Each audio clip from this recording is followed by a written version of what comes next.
What's up, party people? It's your boy Brian. Got some 87 tops today. So if you like wood, you're going to love this video. Before we get to it, though, got a quick update. We opened some 1990 Donruss the other day, and I held up a Ellis Burks Diamond King when he was at the Red Sox, and pointed out that it looked like Zubaz. My friend Rich, who is from Massachusetts, pointed out that it is not, in fact, Zubaz. It is, in fact, a reference to a public artwork called Rainbow Swash in Dorchester that is visible from I-93 and is very famous and was created by Corita Kent in the early 1970s.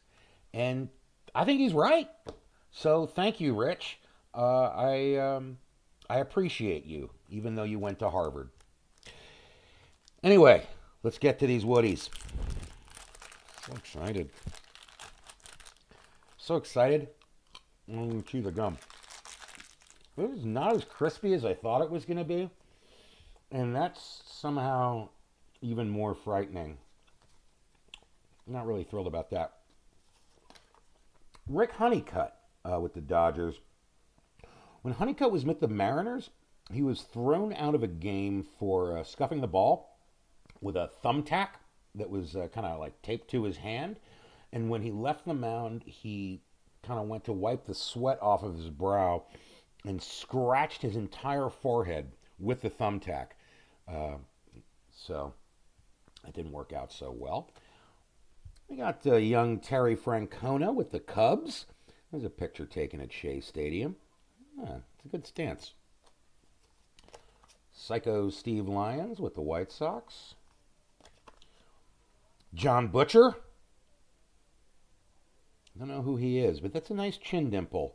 Very Cary Grant. Andy Hawkins, finally. Not only a member of the 1984 Padres rotation, the John Birch rotation, but he, as you know, pitched a no-hitter at Comiskey Park in 1990, which he lost. And not only did he lose, he lost 4-0. All 4 runs scored in the 8th inning. Jim Leyritz was playing left field on a windy day and botched 2 fly balls. And another fly ball was botched in right by Jesse Barfield, who was usually an excellent defender. Joel Youngblood, claim to fame is that he recorded 2 hits for 2 different teams on the same day. He was traded from the Mets to the Expos and got hits for both teams in the same day in, 1982, I think. Steve Bedrosian in his Cy Young year. I was wondering if Bedrosian is quite possibly the best Armenian-American ball player in history. If you know any better Armenian Americans, drop them in the comments. Tom Brookins, really stashing out there. Stash and the glasses. Real don't get in the van vibe. Ricky Wright, don't know who that is. Good stash. Jim Beatty, don't know who that is. Don't care. Ron Oster was a pretty decent infielder for the Reds. Mike Lacoste was named Mike Lacoste. Billy Sample was a Yankee for a minute. Hubie Brooks, solid player for the Mets, traded to the Expos for Gary Carter. And then went back to the Mets in the early 90s and just didn't have it. All right. Mike Schmidt, waiting for a pitch.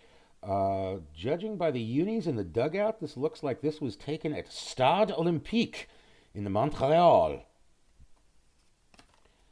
Dickie Knowles, who was a member of the 1980 world champion Phillies. And Larry Parrish, who was not Lance Parrish. All right, 87 tops. Hope you enjoyed it. I did.